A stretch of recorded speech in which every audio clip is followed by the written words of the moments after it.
Hi! இன்னைக்கு ஒரு lunch box recipe egg keema rice. ஒரு கடாயில 4 ஸ்பூன் எண்ணெய் ஊத்திட்டு, பெரிய வெங்காயம் பொடியா நறுக்குனது, ஒரு கொத்து கருவேப்பில, 2 பச்சை மிளகாய், கொஞ்சமா உப்பு போட்டு வதக்கிட்டு, ஒரு சின்ன தக்காளி சேர்த்து வதக்கிட்டு, அதுக்கப்புறமே 1 ஸ்பூன் மிளகாத்தூள், 1 ஸ்பூன் சிக்கன் மசாலா, கொஞ்சமா மஞ்சள் தூள். நல்லா வதங்கினதுக்கு அப்புறமே முட்டை நான் 3 உடைச்சு ஊத்திக்கிறேன்.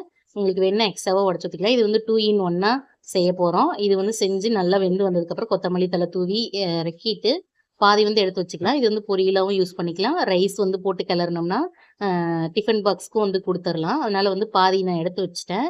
மீதி சாதம் போட்டு கிளறிட்டு, கொஞ்சமா எண்ணெய் ஊத்தி கிளறி வச்சிரலாம். லஞ்ச் பாக்ஸ்க்கு தம்பிக்கு குடுத்துட்டு, பாப்பா சாப்பாடு, குழம்பு தான் எடுத்துட்டு போவா. எங்களுக்கு வச்ச குழம்பே தான். அது கூட செஞ்ச முட்டையும் அதிலேயே வச்சு பாப்பாவுக்கு குடுத்து விட்டுட்டோம். அதுக்கப்புறம் எங்களுக்கு லஞ்ச் முருங்கைக்காய் தேங்காய் அரைச்சு ஊத்தி குழம்பு வச்சிருந்தேன். அதுக்கப்புறம் ஒயிட் ரைஸ், ரசம். இன்னைக்கு எங்க வீட்ல இதுதான் லஞ்ச். உங்க வீட்ல என்னன்னு சொல்லுங்க.